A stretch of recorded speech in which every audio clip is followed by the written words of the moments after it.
My girlfriend of 3 years just told me some pretty heartbreaking news.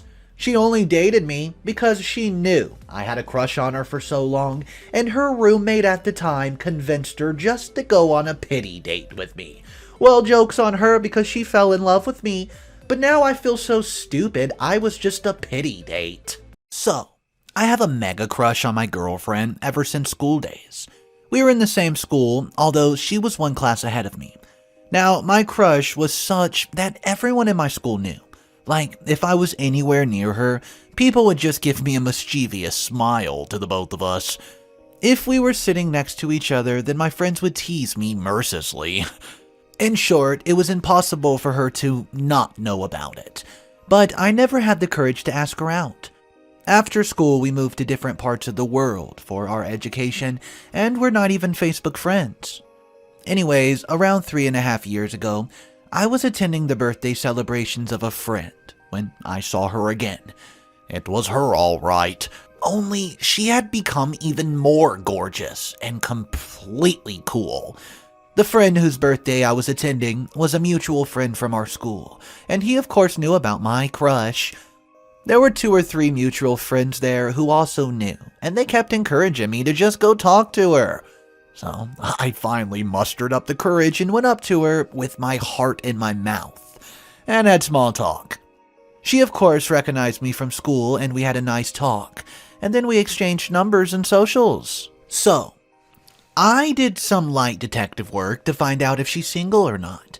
To my great relief, I didn't find the presence of any guy in her news feed, so my hopes went up a little. I reached out to her to hang out, fully expecting her to turn me down, but she accepted, to my great surprise. So we hung out, and I found out we actually have a lot in common, and then we decided for another meetup. Well, things picked up from there, and eventually we became boyfriend and girlfriend. She's everything I expected and more, plus she's also extremely happy with our relationship. We've been discussing marriage too. Anyways, last weekend we hosted her BFF and husband for a dinner at our house. The BFF is someone whom I'd known during our school days, and she's a good friend too. After dinner, we were shooting the breeze, and except me, everyone was pretty drunk, and they were staying the night at our place. So we were talking when her drunk BFF suddenly turned by my girlfriend and said, "Look how happy you are today, and I feel some sense of pride after looking at you two." I smiled and said thank you. Then she continued talking to my girlfriend and said this: "You didn't even want to give this guy a chance and only agreed when I'd pestered you to go on a pity date with him, and your plan was to let him down easy after the date. But instead, you guys are sitting here talking about your future together, and it makes me so happy that I convinced you two just to take a chance with him. Can you imagine if you'd stuck to your original plan?" Her husband, by now, realized the awkwardness and led her away to go to sleep. If I could see my girlfriend's face, that she was visibly stressed. So we went to bed too, and when she came to bed after changing clothes, she was in tears. She took my hand in hers and said, "Please don't mind her words." I asked her if true, and she admitted yes, it was. She knew I always had a massive crush on her, so when I asked her out, she didn't want to be mean by turning me down harshly. She discussed it with her BFF, who was also her roommate at the time, about the situation. The BFF knew me, so she tried to convince her just to give me a chance, but the girlfriend wasn't easily convinced. Finally, said BFF asked her to go on maybe just 2 or 3 dates with him, and then let me down easy, and girlfriend agreed. But then she found out we really clicked, and wanted to continue dating, and well, here we are, 3 years later, huh? I just hugged her and said it's okay. Don't worry about it too much, as it's water under the bridge, but as you guys can tell, it's obviously bothering me. And I think she started to catch on too, as she's been extra attentive and loving to me since the incident. So guys, on the one hand, I'm the guy who's literally going to be engaged and eventually married to my crush, and it's even better because our relationship just how I imagined it to be, only maybe 10 times better. On the other hand, It does sting a little to know that she only agreed to go out with me because she pitied me. Not gonna lie. Please, guys, just maybe knock some sense into me before I self-sabotage this wonderful relationship.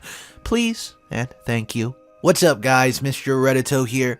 So there actually is an update for this one. It came out about 2 days after the original post, so let's jump into that now. If you're not subscribed to the channel, take a second right now and smash that big ol' red button underneath this video. Here is the update 48 hours later.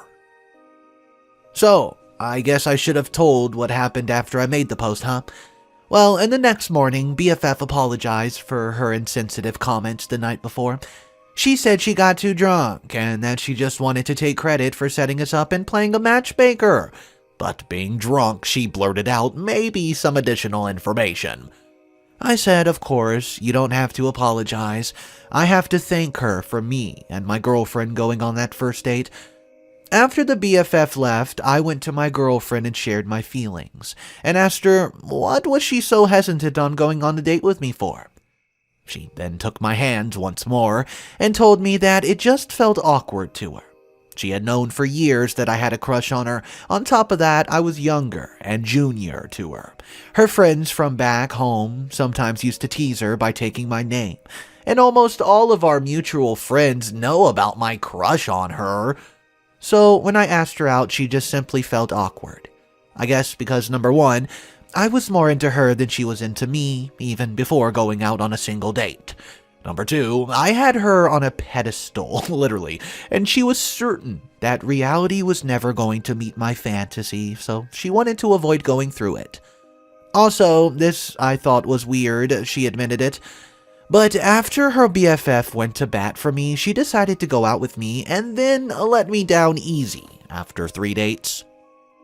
I asked, well, what changed after the first date, and she said, well, you didn't give off any weird vibes, like maybe I thought you would. Yeah, you were very happy and nervous as a result, but I didn't get any creepy vibes from you. You were just a guy with a crush with whom I had insane chemistry even on the first date, and now 3 years later, I think I have the bigger crush on you than you ever had on me. Well, after having this conversation, we went out to have dinner at some restaurant where we had our first date, and even tried to order the same dishes, but alas, they had to discontinue one of those dishes. Then we decided to order something entirely new. Spur of the moment, you would say. Spontaneous. Which we both have never done. Anyways, that's the update, guys. Thank you for reminding me how lucky that I am. Time for a similar comment story. My dad's friend got a wife by standing on the market square, literally holding a sign stating he's new in town, works in the factory X down the street, and needs a date for a New Year's ball. His future wife felt adventurous. To this day, she tells how she got broke because she footed the bills and tickets for her friends who kept an eye on them for the first few dates to make sure he wasn't a creeper. Well, guys, they're still going strong 40 years in. Ultimately, this comment is trying to tell OP, hey, don't worry about how you guys met. You're deeply in love. Forget it. Get over it. Stuff happens. Let me know your comments on this, guys. Drop it down below. And we still have another story to look at. It's about an ex-fiancé. Ex-fiancé wants to meet up after leaving me at the altar. Cold. Ghosted. 4 long years ago. Basically, 4 years ago, I'm female 29, was supposed to be getting married to my fiancé at the time. Thought everything was going perfect. I was in my dress, had my makeup on, and taking pictures with my bridesmaid. I was pretty much ready to walk down the aisle when Jay's best man pulled me to the side and said Jay's gone. He'd gotten into a car and left, and no one was going to get him. No one could even find him or get a hold of him.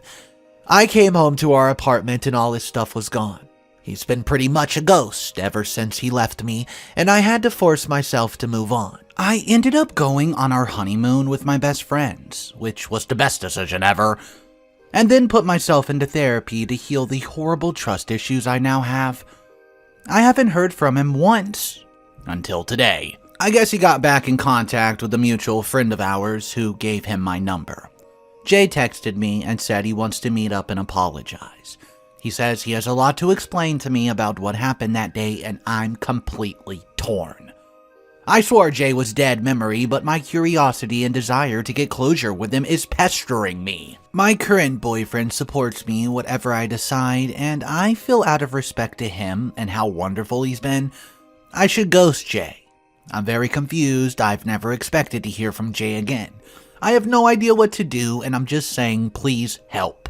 Alright guys, this is a crazy story, but there's an update for it. Let me know what you would do though, in the comment section down below. Would you ghost Jay? Or would you show up and see what the heck Jay's been up to? Here's your update. First off, I just want to thank everyone for the advice. I honestly wrote the post just to vent my frustration and confusion, possibly get advice. I honestly forgot about the post for a few days, until my sister and I were talking, and she mentioned she saw a post from some girl getting left at the altar and X showing up again years later. I said, yeah, that's mine. I guess we use this too much, don't we? And she's been pushing me to do an update ever since. I figured it might be therapeutic to write everything down as a final closing of the J chapter. This all happened 2 weeks ago. Again, most of the advice, I did meet up with Jay. As a lot of you said, it did not add any value to my life. Also, it was part of a 12-step program and he was making amends. We met up at a park. My boyfriend came with me. He sat off to the side while Jay and I talked. I actually feel stupider after meeting with him. There were a lot of things in our relationship that would have had me out the door if I paid more attention, if he wasn't such a great liar. Basically, for the last year of our relationship, he was doing drugs and cheating on me. He had been struggling with his sexuality for years, and it's not surprising it ended up this way now, knowing the truth. His family are very horrible people. I wanted nothing to do with them when we were together, but he insisted on them being around just for big life events like our wedding. The drugs were something to get him through the day and act like he was in love with me, when he was actually in love with someone else. He had met his boyfriend at work, and I'd actually met him a few times when I drop off lunch for Jay. When our wedding approached, his boyfriend said he needed to choose, and Jay chose him. So he packed up his bags and pretended everything was great until his boyfriend picked him up, and they moved 2 towns over. So I asked him if he was still with his boyfriend, and he said no. He thought he could quit the drugs once he was free from his family and lying, but he couldn't. His boyfriend found out and left him. He kept going, getting high, looking for other random people to hook up with. One of his regular hookups ended up, dying while they were asleep in the same bed, probably from drugs, and he realized he had to get sober. He apologized for not just being honest with me and leading me on like he did. He wished he could go back and be truthful, because I would have been the most accepting of him being gay out of everyone. He said he missed me when he left because even though he did not love me romantically, I was his best friend. It was a lot to take in. I told him while I'm glad he's okay and is doing better, I'd prefer us not to have any contact moving forward, but I do forgive him. He said he understood, and he was only in town for a few more days, and then he'd be gone for good. I'll admit, when I got home, I cried. My boyfriend held me and ordered me my favorite takeout, ramen. He's been really the best and did not pressure me to talk about anything until I was ready. So, if I got anything out of the worst day of my life, it's led me to who I'm with now. So, most of the comments are saying, I agree with OP, I would have to meet just to see what the heck went through his head. And then another comment said, right, respect to the people who'd be able to not know, but I'd want to at least know something, like maybe, I don't know, an answer.